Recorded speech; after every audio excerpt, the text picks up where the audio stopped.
আমাৰ এইখন traditional kung fu institution of আসামৰ নেতৃত্বত আমি এইখন প্ৰথম মানে পাতিব ওলাইছিলোঁ all Assam inter district kung fu competition.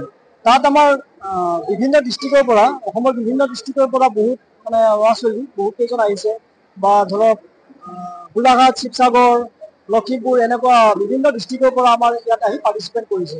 তেওঁলোকে ইয়াত আমাৰ যোনটো ক'লে আপুনি যে আমাৰ ইয়াত কেটেগৰী মানে আপোনাৰ 18 ইয়াৰ্ছৰ পৰা আমাৰ ল'ৰা ছোৱালী ইয়াত মানে 8 ইয়াৰ্ছৰ পৰা আমাৰ ল'ৰা ছোৱালী পাৰ্টিচিপেট কৰিব পাৰে। আমাৰ 26টা কেটেগৰী আছে। 26টা কেটেগৰী সেই হিচাপে জুনিয়ৰ, চাব জুনিয়ৰ, ছিনিয়ৰ আৰু মাষ্টাৰ এনেকুৱা কৰি আমি ল'ৰাবিলাকক খেলাবোৰ হয়। আৰু ইয়াৰ পৰা আমাৰ খেলা বাছনি হ'ব মানে নেশ্যনেল কম্ফু কম্পিটিশ্যন। এইখন আমাৰ আছে ডিচেম্বৰত 27-28 কেলকাতাত আছে। ইয়াৰ পৰা আমি ল'ৰা ছোৱালী বাছনি কৰিম।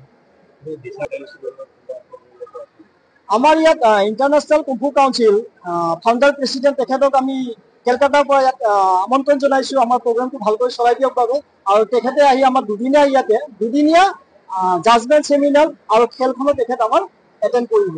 আৰু এই খেলাখনত আমাৰ ফাৰ্ষ্ট টাইম মানে ট্ৰেডিশ্যনেল কৰাৰ কাৰণে তেওঁলোকে আহি আমাক হেল্পো কৰিছে। আৰু ইয়াৰ পৰা তেওঁলোকে আমাক যিকেইজন ল'ৰা ছোৱালী ইয়াৰ পৰা আমাৰ নেশ্যনেল খেলিবলৈ যাব সেই হিচাপে তেওঁলোকে চিলেকশ্যন কৰি তেওঁলোকে গোটেইখিনি কৰিব। আমাৰ ইয়াত টোটেল চিলেকশ্যন আমাৰ এতিয়াতো আমাৰ আহিছে ইয়াত 200ৰ ওপৰত ষ্টুডেণ্ট আছে। তাৰ পৰা প্ৰত্যেক কেটেগৰীত আমাৰ 3জনকৈ চিলেকশ্যন হ'ব, মানে গ'ল্ড, চিলভাৰ আৰু ব্ৰঞ্জ। সেই ল'ৰা ছোৱালীবোৰ যায় কেলকাতাত খেলি আহিব, অসমৰ পৰা প্ৰতিনিধিত্ব কৰিব।